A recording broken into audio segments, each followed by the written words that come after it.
पश्चिम बंगाल में सत्ता परिवर्तन होते ही माहौल भी गर्मा गया है। जो बीजेपी हिंसा का विरोध करती है, उसी पार्टी के कार्यकर्ताओं ने बंगाल में आतंक मचाना शुरू कर दिया। हिंसा कर रहे हैं, बल्कि बीजेपी की जीत के बाद से बंगाल में मौजूद टीएमसी के दफ्तरों को जलाना और उनमें तोड़फोड़ करनी शुरू कर दी गई है। बंगाल में जैसे बीजेपी की जीत का ऐलान हुआ, वैसे ही बीजेपी के तमाम कार्यकर्ता सड़कों पर उतर आए और जिस बात का डर पहले से ही सता रहा था, वही हुआ। जी हाँ, बंगाल में सत्ता बदलते ही बीजेपी कार्यकर्ताओं के टारगेट पर टीएमसी के नेता और उनके दफ्तर आ गए। हालात इतने बिगड़ गए कि बीजेपी कार्यकर्ताओं ने टीएमसी के दफ्तरों को आग के हवाले तक कर दिया। तमाम तस्वीरें सोशल मीडिया पर वायरल भी हो रही हैं। बाकायदा इन तस्वीरों को लेकर तरह तरह की बातें भी हो रही हैं। वहीं बीजेपी कार्यकर्ताओं की इन हरकतों से टीएमसी भड़की हुई है। टीएमसी ने इसे लेकर बीजेपी पर हिंसा भड़काने के आरोप भी लगाए। टीएमसी की सबसे फायर ब्रांड सांसद सायोनी घोष ने बकायदा इस हिंसा का विरोध करते हुए बीजेपी को घेरा। सायोनी घोष ने एक्स पर पोस्ट करते हुए बीजेपी पर गंभीर आरोप भी लगाए। सायोनी ने लिखा, भारतीय जनता पार्टी ने अभी ऑफिशियली चार्ज भी नहीं लिया है, फिर भी हंगामा शुरू हो गया। पूरे बंगाल में लगातार तोड़फोड़ हो रही है। खाली सड़कें, उदास माहौल, एक के बाद एक पार्टी ऑफिस तोड़ना, सेंट्रल फोर्स के सामने उम्मीदवार और वर्कर के साथ मारपीट करना, दुकानें बंद करवाना, मां कैंटीन तोड़ना, बाइक पर आदमी और उनका जंग का नारा, लाउड स्पीकर पर गंदे गाने बजाना, पॉलिटिकल जीत के नाम पर समाज के सभी तबके के मर्दों और औरतों को धमकाना। यह मत सोचो कि यह वही सोनार बांग्ला है जिसके लिए बंगाल के लोगों ने वोट दिया था, और उम्मीद है कि मीडिया में ये विजुअल दिखाने की हिम्मत होगी, लेकिन वे पहले से पलटी मारते और चाटुकारिता करते दिख रहे हैं। सायोनी घोष ने सीधे सीधे बीजेपी पर हिंसा भड़काने के आरोप भी लगाए और कहा कि सिर्फ और सिर्फ बीजेपी दंगे फैलाने का काम कर रही है। चलिए अब आपको दिखाते हैं कि बंगाल के किन किन इलाकों में बीजेपी कार्यकर्ताओं ने बवाल काटा और टीएमसी दफ्तरों को फूंक डाला।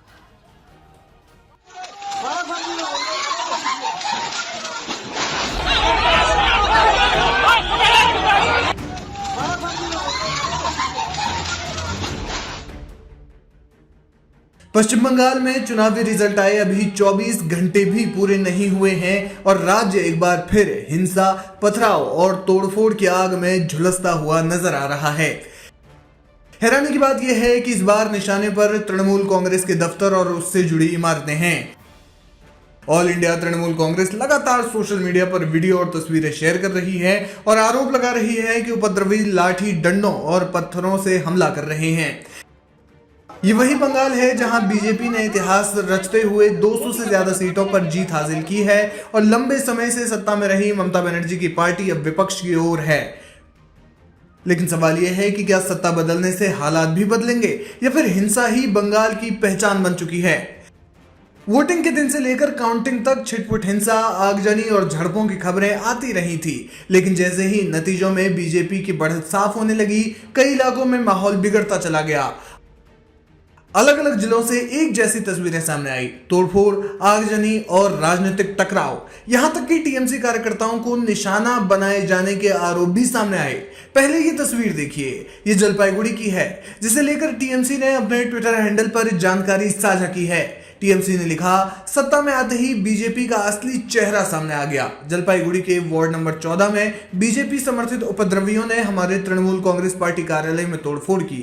ये तोड़फोड़ और अशांति फैलाने की जानबूझकर की गई कोशिश ही बीजेपी का असली चेहरा है।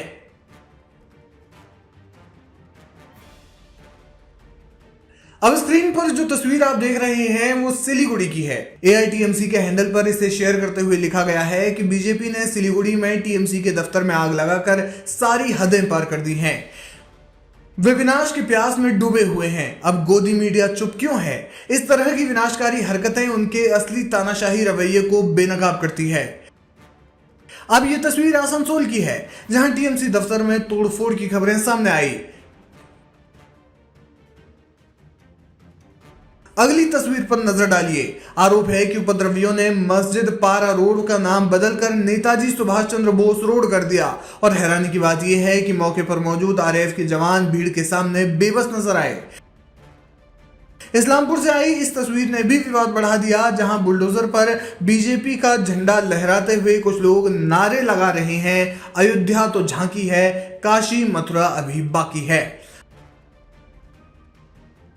अलग अलग हिस्सों से आई इन तस्वीरों ने एक बार फिर बंगाल की कानून व्यवस्था और सत्ता परिवर्तन के बाद की स्थिति पर गंभीर सवाल खड़े कर दिए हैं। अब बड़ा सवाल यही है, अगर सत्ता बदलने के बाद भी वही हिंसा, वही डर और वही हालात बने रहते हैं तो फिर बदलाव आखिर किस बात का? क्या बंगाल में सत्ता कोई भी हो लेकिन सड़कों पर सच सिर्फ हिंसा ही है? वहीं बीजेपी ने इन आरोपों पर सफाई दी है। पश्चिम बंगाल भाजपा अध्यक्ष समित भट्टाचार्य ने कहा कि कुछ जगहों पर ऐसे लोग भी हैं जो भाजपा का झंडा लेकर तोड़फोड़ कर रहे हैं, लेकिन पार्टी ऐसे कृत्यों की निंदा करती है। उन्होंने साफ कहा कि अगर कोई भी कार्यकर्ता इस तरह की हिंसा में शामिल पाया जाता है तो उसे पार्टी से बाहर किया जाएगा। पहले तो यह कहना चाहता हूं, कुछ ऐसा छुटपुट घटना सामने आ रहा है जो भारतीय जनता पार्टी का झंडा लेकर तोड़फोड़ किया गया, इसको हम कंडेम करते हैं। और उसका साथ साथ हम ये स्पष्ट कर देना चाहते हैं, अगर ऐसा कोई करे तो उसको पार्टी से निकालने के लिए हम बद्ध हो जाएंगे। और प्रशासन को भी बोलना चाहते हैं, किसी जगह पर भी ऐसा कुछ घटना हुआ तो उसका जिम्मेदारी आपको लेना पड़ेगा। व्यवस्था लीजिए, किसी को रंग नहीं देखना है। इसी का कारण बहुत साल बाद पश्चिम बंगाल में भारतीय जनता पार्टी को चुना।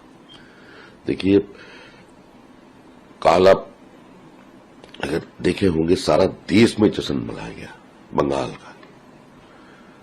ये क्षमा प्रसाद के भूमि पे क्षमा प्रसाद का सरकार बन रहा है। गंगोत्री से गंगा सागर तक जो सपना था हमारा सरकार बनेगा, हो गया। अंग बंग कलिंग हो गया। अभी हमारा सामने बहुत बड़ा चैलेंजेस है और उसको लेकर हम आगे बढ़ रहे हैं। किसी के खिलाफ हमारा कुछ बोलना नहीं है।